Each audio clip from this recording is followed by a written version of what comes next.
speaking, I'm going to ask someone to come up and help me select 5 things. And since you're the closest citizen, would you approach up here and help me select the cards? Yes. Yes. I'm one of the cards in there, so I. Oh, you are? Okay, then that's probably. Use myself. Okay, behind you, Ryan, do you want to come up? Sure.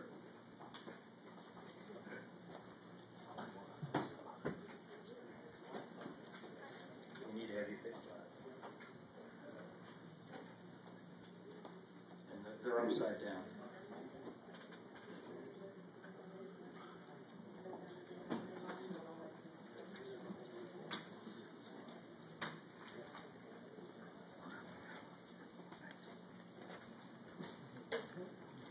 Okay, we have 5 individuals selected, and I'm going to call you up to the podium. You will have 3 minutes each to make your comments. Total of 15 minutes. And the first will be Ron Schultz. Ron, please state your name and address. My name is Ron Schultz. I live at 1208 East Oakland Avenue, Bloomington, Illinois. I just want everybody to know that Judy Stearns is my legal representative in Ward 4. I don't care what you think or who you think should be the representative. She was elected by the people under the United States Constitution rules, and therefore she is, in fact, the Ward 4 representative. She should be sworn in immediately. She was a representative, I guess, legally since May 1st. This illegality question about homestead exemptions, I understand that there are at least 2 other members of the council who may have this same situation. I'm not going to mention their names, but I just want everybody to know that there are at least probably 2 other people on this council. Plus, furthermore, there are hundreds of people, I think, in the McLean County who have more than one, and according to a study that someone made recently, there was a lawyer who had as many as 9. That's all I have to say. Thank you. Thank you, Ron. The next card that was drawn is Phil Bowles.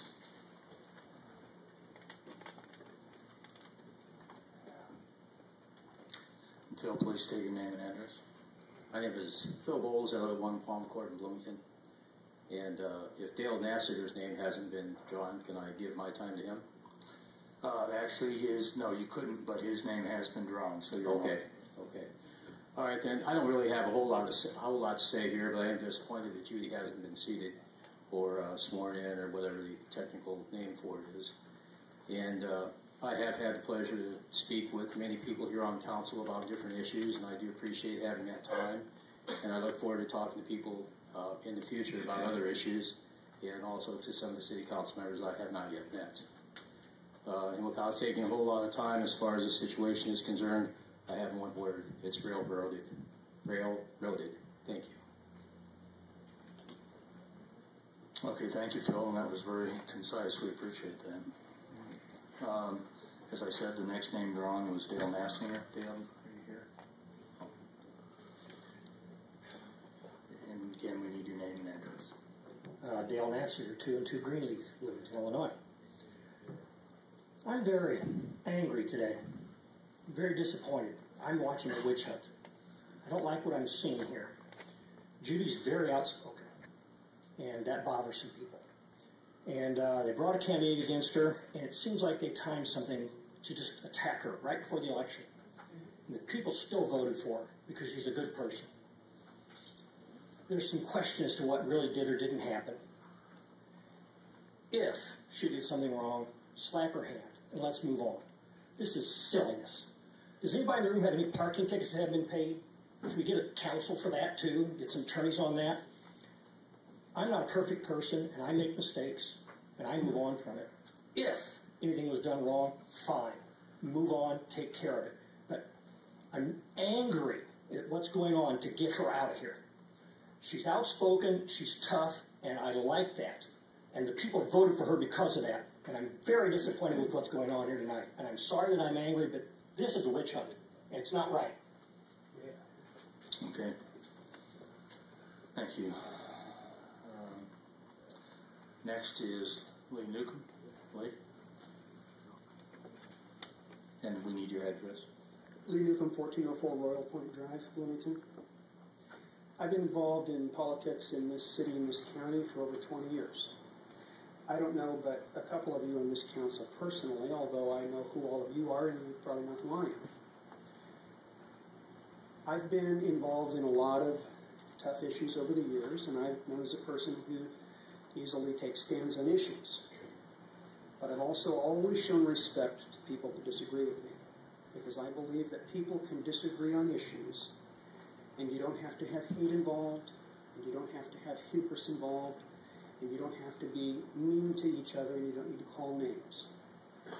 I'm not here because I'm supporting Judy Stearns, and I'm not going to talk about Judy Stearns as a person, because Judy Stearns as a person is not the issue.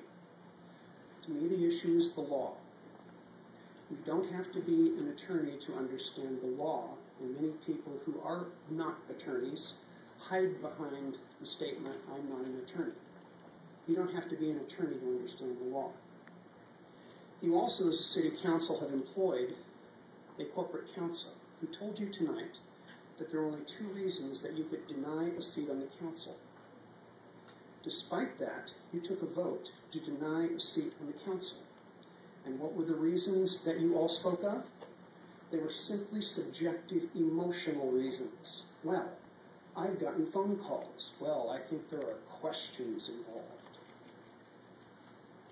If that's the way we conduct our government, then we need to go to Springfield and the county board and every place else, and we need to decide that whenever members of that body don't like somebody, or don't like the circumstances of their election, or they just have questions, or they get calls, that we can deny the seating of a state legislator, or a county board member, or possibly my own elective office that I hold. This is not about your opinion. Your opinion is reserved to the policy issues that you vote on, where your opinion has a lot to do with what you do.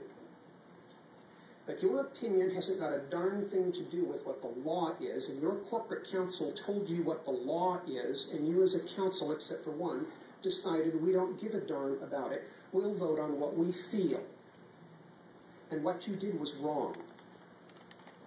As far as I'm concerned, I'm hoping that that alderman goes into court tomorrow morning to force you to swear her into office, because you had no legal right whatsoever to deny this swearing in. None. And you all admitted that by your conversation. This is incredible hubris on your part.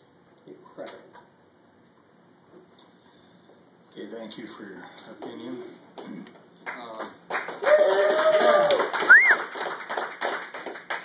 The last card drawn is John Meckley. And John, we need your address. John Meckley, 29 Kenfield Circle, Bloomington, Illinois. I'm the union president of Local 49. I just have a question for the council and for Mr. Hales. Chief, first of all, I'd like to acknowledge that this no way has a reflection towards you. We have the utmost respect for you. We think you're the best chief we've had in 100 years. So this question has nothing to do with how you run the department and the staff that we have, because we think you're awesome. And John, I'm going to interrupt you. It's our rules that we don't respond. This is I understand. You can say whatever you'd like, but Yep. we can't respond to it. I understand.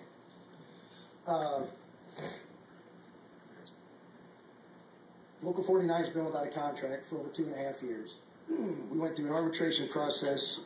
We were awarded an arbitration, and it's my understanding that, unfortunately, the council members have still not been given a copy of this arbitration award. And if that's the case, that's a disgrace.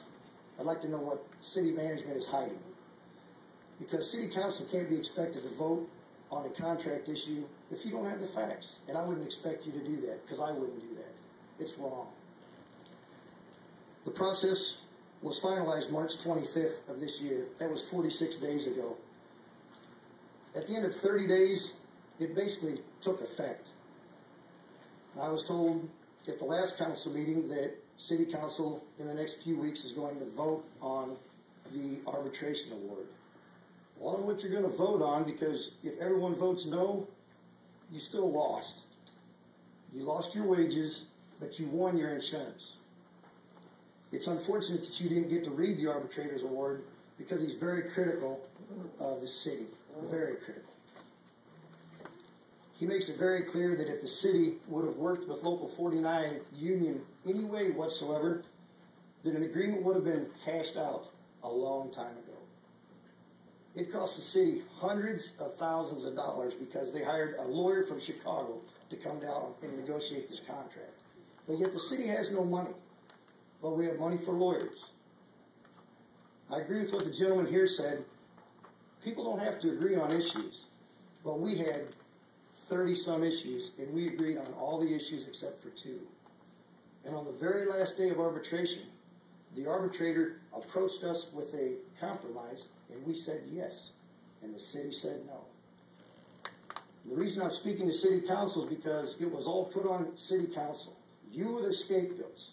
Now, if you made that decision, then you need to live with it. But you were the scapegoats. When I asked questions, when I spoke to the lawyer, this is City Council's stand. We're not allowed to move. And if that's the case, then shame on you, because you spent a lot of money that you didn't need to spend. We would like to know when this arbitration award is going to move forward. You need to wrap it up. And I thank you for your time. Okay, thank you.